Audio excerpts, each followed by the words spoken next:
আচ্ছা, আবারও আপনাদের মনে নতুন করে প্রশ্ন জেগেছে, বিশেষ করে গতকালের পানিহাটির ঘটনাটা ঘটে যাওয়ার পরে, যে রত্না দেবী কেন বিজেপিতে যোগদান করেছেন, তাই না? অর্থাৎ অভয়ার মা কেন বিজেপিতে নাম লেখালেন। আপনাদেরকে বলি, বিজেপি ছাড়া অপশন কি ছিল তার কাছে? তৃণমূল নাকি সিপিএম? তৃণমূলে তিনি কেন যাবেন? সুস্থ স্বাভাবিক মানুষ তো আমার মনে হয় না তৃণমূলে যোগদান করবে তার সাথে যে ঘটনা ঘটেছে তারপরে।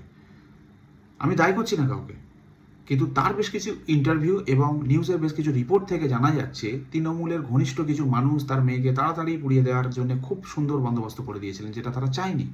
তাদের এগেনস্টে বারবার কথা বলা হয়েছে, এমন কিছু খারাপ কথা সার্কুলেট করা হয়েছে যেটা তারা নন।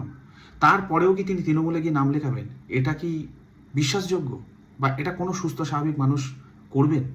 তাই তিনি করেননি, একদম লজিক্যালি বুঝতে হলে। দ্বিতীয় অপশন সিপিআইএম। সিপিআইএমে তিনি কেন যাবেন? অনেকে বলছেন রাত জেগেছে, তারা প্রথম প্রতিবাদ করেছে, তারা সমস্ত কিছু করেছে, কিন্তু তার সঙ্গে তারা এমন নাচ করেছে রাস্তাঘাটে, সেটাও তিনি দেখেছেন, সেটাও তিনি তার বেশ কিছু ইন্টারভিউতে উল্লেখ করেছেন।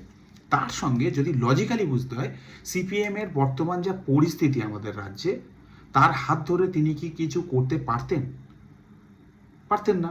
অটোমেটিক্যালি তার কাছে একটা ভালো অপশন বিজেপি হয়ে দাঁড়াচ্ছে, কারণ কেন্দ্রে তারা রয়েছে। তিনি যদি কোনোভাবে এখান থেকে জিততে পারেন, তার আওয়াজটা অফিসিয়ালি তিনি অনেক দূরে নিয়ে যেতে পারবেন। সেটা বিজেপিতে গেলেই তিনি করতে পারবেন। হ্যাঁ, বিজেপি আমাদের রাজ্যে খুব বেশি ইম্প্যাক্টফুল না, কিন্তু বর্তমান যে ওয়েদারে আমাদের ভোট হচ্ছে বা যে অ্যাটমসফিয়ারটা তৈরি হয়েছে অভয়ার সময় থেকে, তিনি খুব ভালো করেই বুঝে গেছেন যে বিজেপি হচ্ছে অনলি অপশন ফর হার। তাই তিনি বিজেপিকে চুজ করেছেন। সিপিএমের কাছে গেলে তাদের যা বর্তমান পরিস্থিতি, কিচ্ছু করতে পারবে না, তারা শূন্যতে পড়ে আছে। তৃণমূলের কাছে তিনি যাবেন কোন মুখে? সুস্থ স্বাভাবিক মানুষ যাবে না। তাই বুদ্ধিমানের মতন তিনি বিজেপির কাছে গেছে, যেখানে গেলে তিনি কিছু কাজ করতে পারবেন বা তার বক্তব্যটা রাখতে পারবেন।